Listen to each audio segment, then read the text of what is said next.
বান্দার রোজা আল্লাহর পছন্দ, 5 ওয়াক্ত নামাজ আল্লাহর পছন্দ, তাহাজ্জুদের নামাজ আল্লাহর, সবাই জানি তাহাজ্জুদ আল্লাহর একটু বেশি পছন্দ। তো তাহাজ্জুদ তো ফরজ নয়, আল্লাহর বেশি পছন্দ হলো কেন? আল্লাহু আকবার। রব বলে যে 5 ওয়াক্ত নামাজ আমি হুকুম করেছি, বান্দা পড়ছে। তাহাজ্জুদ আমি তাকে পড়তে বলি নাই, বাধ্য করি নাই। সে নিজের আরামের গুমকে হারাম করে আমি রবকে খুশি করার জন্য তাহাজ্জুদে দাঁড়িয়েছে, সেজন্য তাহাজ্জুদ বেশি পছন্দ। তাহাজ্জুদ বেশি পছন্দ তার মানে কি এটা দাঁড়ায় 5 ওয়াক্ত নামাজ না পড়ে তাহাজ্জুদ? না, 5 ওয়াক্ত নামাজ পড়ে তারপরে তাহাজ্জুদ। তবে আমি আবদার করব, ওই যে আমার ভালোবাসার মানুষ কিছু আছে, তাদেরকে আল্লাহর ওয়াস্তে যাই করবেন, নামাজ পড়েন, জিকির করেন, তাসবিহ ধরেন, এটা পাবো ওইটা পাবো, ওইটা পাই নাই ওইটা পাই নাই, এই হিসাব করেন না। আপনি শুধু বলবেন, রব তুমি দয়া করেছো, তোমার সামনে দাঁড়ানোর তৌফিক হয়েছে। না হলে আমার মতো গুনাহগার মানুষ তোমার দরবারে দাঁড়ানোর ক্ষমতা, আমার সারা শরীরে যে পরিমাণ গুনাহ লেগেছে, 1000 বার ওযু করলো আমি পবিত্র হব না। এটা তোমার দয়া আছে বলে আমি এখানে দাঁড়াতে পেরেছি। ইয়া রব, তোমাকে খুশি করার মতো কিচ্ছু আমার কাছে নাই, না নিয়ত আছে, না মন আছে, না তসবিহ আছে। একটা ভালো করলে আমি 10টা ভুল করে বসে থাকি। ইয়া রব, আমি গোলাম অদম এসেছি, আমি তোমাকে খুশি করতে চাই, তোমাকে রাজি করতে চাই, তোমার ভালোবাসা পেতে চাই, তোমার মায়া পেতে চাই। ইয়া রব, আমার সেই মায়ের পেট থেকে শুরু করে এখন পর্যন্ত তুমি আমাকে যে অগণিত নিয়ামত দিয়েছো, শুকরিয়া তার 10 ভাগের 1 ভাগও আদায় করতে পারি নাই। কিন্তু আমি নাফরমান ঠিকই নাফরমানি করেছি। খাওয়ার আগে বিসমিল্লাহ বলি নাই, অনেক সময় গিয়েছে। খাওয়ার পর আলহামদুলিল্লাহ বলতে ভুলে গেছি, অনেক সময় গিয়েছে। রব, যা হওয়ার হয়েছে। আমি তো অতীতে ফিরতে পারবো না, কিন্তু তুমি রব চাইলে সেকেন্ডের ভিতরে অতীতটাকে পাল্টাইয়ে সওয়াব বানাই দিতে পারো। সুবহান আল্লাহ, আমি কিচ্ছু চাই না। আমি তোমার কাছে এতদিন পাশ হওয়া চেয়েছি, একটু মনোযোগ দিবেন। চাকরি চেয়েছি, ব্যবসা চেয়েছি, সংসারের সুখ চেয়েছি, স্বামীর ভালোবাসা চেয়েছি, স্ত্রীর ভালোবাসা চেয়েছি, ঝামেলা মুক্ত জীবন চেয়েছি, যা চেয়েছি আমার স্বার্থে চেয়েছি। ইয়া রব, আমি বুঝি নাই। আজকে আমি তোমার কাছে তোমাকে চাই। সারা দিল সে বলো না ইয়ার সুবহানাল্লাহ। আল্লাহ, আজকে আমি তোমার কাছে তোমাকে চাই, কারণ আমি এতদিন অবুঝ ছিলাম, দুনিয়া চেয়েছি। আজকে আমি নিজেকে বুঝওয়ালা মনে করে আমি এতটুকু বুঝেছি, গাড়ি পেলে বাড়ি পাওয়া হয় না, বাড়ি পেলে স্ত্রী পাওয়া হয় না, স্ত্রীর ভালোবাসা পেলে স্বামীর ভালোবাসা পাওয়া হয় না, একটা পেলে আরেকটা পাওয়া হয় না। কিন্তু আমি এতটুকু বুঝেছি, তোমাকে পাওয়া মানে সব পাওয়া, তোমাকে পাওয়া মানে সব পাওয়া, কোনো কিছুর কমতি থাকবে না। তুমি যদি আমার হয়ে যাও, আমাকে নিজের করে নাও, সৃষ্টি জগৎ আমার হয়ে যাবে। বলেন না সুবহান। সবাইকে কবুল করুন। 5 ওয়াক্ত নামাজ চলবে তো ইনশাল্লাহ। মসজিদের মিনার থেকে যখনই আওয়াজ আসবে আপনার আমার কাছে,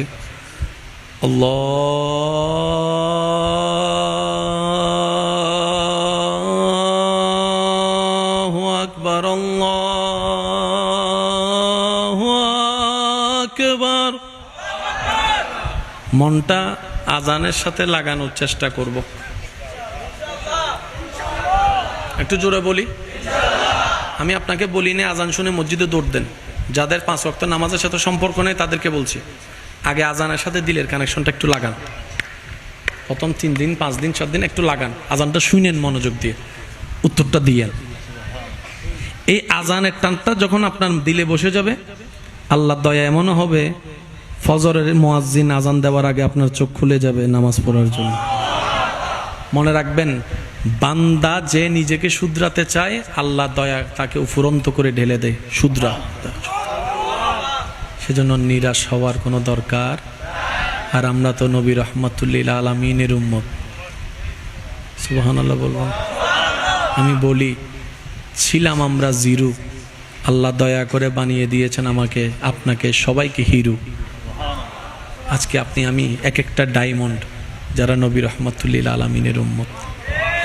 অনেকে রব খুঁজে পায় না, আমি তাদেরকে শ্রদ্ধার সাথে বলি, ভাই ঝগড়া টগড়া তো আসলে সমাধান দেয় না। তবে আবদার করে একটা কথা বলি, রব খোঁজার জন্য আপনাকে কোথাও যেতে হবে না, আপনি আয়নার সামনে নিজেকে দাঁড় করান। সুবহানাল্লাহ বলি ভাই, যার যত শক্তি আছে একবার বলি সুবহানাল্লাহ। আপনি আয়নার সামনে নিজেকে দাঁড়িয়ে একটু কল্পনা করে দেখেন এমন সৃষ্টি কোনো সৃষ্টির পক্ষে কি করা সম্ভব কিনা। আপনি নিজে একটু গবেষণা করে দেখবেন। আপনার ঈমান, আপনার মন বলতে বাধ্য হবে একজন স্রষ্টা আছে যিনি সব কিছুকে সৃষ্টি করেছেন। চিৎকার দিয়ে বলেন সুবহান। ওই স্রষ্টার নাম আওয়াজ দিয়ে বলেন তো, আমাদের ওই স্রষ্টার নাম কি? এই তো মাশাআল্লাহ, আরো জোরে বলেন কি? মন উজাড় করে বলেন আমাদের স্রষ্টার নাম কি? আল্লাহ। আল্লাহ তাআলা গাছ বানিয়েছেন। যতগুলা মানুষ এখানে নিঃশ্বাস নিচ্ছেন, কোত্থেকে নিচ্ছেন? একটু জোরে দিতে আওয়াজ। গাছ থেকে যেটা নিচ্ছেন সেটার নাম হচ্ছে অক্সিজেন। অক্সিজেন। যেটা ফেলছেন এটা কি? Carbon die. আমি শুনি না কার্বন ডাই। অক্সিজেনটা ফ্রেশ, কিন্তু কার্বন ডাই অক্সাইডটা তো বিষ। এতগুলা মানুষ যে নিঃশ্বাস ফেলতেছেন, একজনের কার্বন ডাই অক্সাইড আরেকজনের নেওয়া শুরু করলে তো বিষে সবাই মারা যাওয়ার কথা। একটু জোরে বলেন না।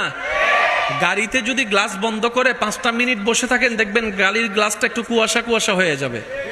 কার্বন ডাই অক্সাইড এত মারাত্মক জিনিস, কিন্তু রব্বুল আলামিন রহমানুর রহিম কত দয়াবান আমাদের প্রতি। আল্লাহু আকবার। আল্লাহ তাআলা আমাদেরকে নিঃশ্বাস নেওয়ার জন্য গাছের ব্যবস্থা করে দিয়েছেন। গাছ, আমি আল্লাহ তোমাকে সৃষ্টি করেছি আমার প্রাণী জগৎকে অক্সিজেন সাপ্লাই দেওয়ার জন্য। সুবহানাল্লাহ। অক্সিজেন তুমি সাপ্লাই দিতে থাকবা। এবার গাছ জিজ্ঞেস করে, আল্লাহ কতক্ষণ দিব? রব বলে যে 24 ঘন্টা দিবা। আল্লাহ কোথায় কোথায় দিব? আমি গাছ তো এক জায়গায় দাঁড়ায় থাকবো, তোমার বান্দা কখন রাস্তায় থাকবে, কতক্ষণ বাড়িতে থাকবে, কতক্ষণ ছাদে থাকবে, কতক্ষণ গাড়িতে থাকবে, কতক্ষণ ব্যবসায় থাকবে, কতক্ষণ চাকরিতে থাকবে, কতক্ষণ বেডরুমের মধ্যে থাকবে, দরজা জানালা বন্ধ করে এসি চলাই ঘুমাবে। আমি তো ওখানে থাকবো না। রব বলে যে ওই টেনশন তোমার করার দরকার নাই, তুমি যেখানে দাঁড়ায় থাকবা সেখান থেকে অক্সিজেন সাপ্লাইয়ের ব্যবস্থা আমি আল্লাহ করে দিব। আমি আল্লাহ করে দিব। সুবহানাল্লাহ বলি না? আমি আল্লাহ করে দিব, ওই টেনশন তোমার করার দরকার নাই। এবার প্রত্যেকটা মানুষ বাঁচার জন্য নিঃশ্বাস নেওয়া যেমন দরকার, নিঃশ্বাস ফেলাও দরকার। আমি যুবক ভাইদের একটু মনোযোগ চাচ্ছি, আল্লাহর ওয়াস্তে শ্রদ্ধার সাথে একটু মনোযোগ দিয়ে শ্রবণ করবেন। প্রত্যেকটা মানুষের, সেটা অহংকারী হোক, নিরহংকারী হোক, কোটিপতি হোক, গরিব হোক, সবারই বেঁচে থাকার জন্য নিঃশ্বাসের দরকার। একটু রিপ্লেটা বড় হবে, নিঃশ্বাসের দরকার। এবার নিঃশ্বাসটা কি ঘন্টায় নেওয়া হয়, নাকি 30 মিনিটে নেওয়া হয়, নাকি মিনিটে নেওয়া হয়, নাকি সেকেন্ডে নেওয়া হয়? এবার সেকেন্ডে আপনি নিঃশ্বাস নিয়েও যদি না ফেলেন আরেক ঝামেলা, ফেলার পরে নিতে না পারলে আরেক ঝামেলা। এবার আপনার নেওয়া লাগছে অক্সিজেন, গাছে সেই অক্সিজেন আপনাকে পৌঁছায় দিচ্ছে রবের দয়ায়। এবার আপনি যে আপনার কার্বন ডাই অক্সাইডটা ফেলেছেন, যে ফেলার পরে কার্বন ডাই অক্সাইডের বিষটা ছড়িয়ে পড়ছে, রব্বুল আলামিন দয়া করে সেটা আর ডাইনে বামে যেতে না দিয়ে উপরের দিকে তুলে নিচ্ছেন, উপরের দিকে তুলে নিচ্ছেন। সুবহানাল্লাহ। এবার রব্বুল আলামিন গাছকে বলে, গাছ, কার্বন ডাই অক্সাইড যদি জমতে থাকে পৃথিবী ধ্বংস হয়ে যাবে। গাছে বলে যে ইয়া রব, তাহলে আমি কি করব? রব বলে যে তুমি অক্সিজেন দেওয়ার দায়িত্ব দিলাম, আজকে থেকে কার্বন ডাই অক্সাইড গ্রহণ করার দায়িত্ব আমি রব তুমি গাছকে দিয়ে দিলাম। আর একটু জোরে বলি। এবার গাছে বলে যে আল্লাহ দেওয়ার দায়িত্ব আমার, নেওয়ার দায়িত্ব, কিন্তু কোন টাইমে দিব, কোন টাইমে নিব আমার কাছে তো গড়ি নমাতে আরো জোর। আল্লাহ গাছটা, আমার গাছকে তুমি দায়িত্ব দিয়েছো বুঝলাম, কিন্তু কোন টাইমে অক্সিজেন সাপ্লাই করব, কোন টাইমে কার্বন ডাই অক্সাইড নিব, গড়ি আমার কাছে, গড়ি আমার কাছে। রব বলে যে তোমার জন্য আমি একটা বড় বিশাল ঘড়ির ব্যবস্থা করে দিলাম। গাছে বলে যে আল্লাহ আমার ঘড়িটা কোথায়? বলে যে আসমানের আকাশে সূর্যটাই তোমার জন্য ঘড়ি হিসেবে কাজ করবে। সুবহানাল্লাহ। সূর্য যখন উঠে, গাছ অক্সিজেন দেওয়া শুরু করো, অক্সিজেন দেওয়া শুরু করো। সূর্য যখন ডুবে, গাছ কার্বন ডাই অক্সাইড নেওয়া শুরু করো। সেজন্য ছোটবেলা থেকে আমরা একটা কথা শুনে আসছি, এই রাতের বেলা গাছ ডাহ তুই ন যাইস। আল্লাহ পাক বলে, গাছ সূর্য যখন উঠবে অক্সিজেন দাও, সূর্য ডুবলে কার্বন ডাই অক্সাইড, জোরে বলেন কার্বন ডাই অক্সাইড, পৃথিবীর ভারসাম্য রক্ষা হয়ে যাচ্ছে। আর একটু জোরে বলা যাবে?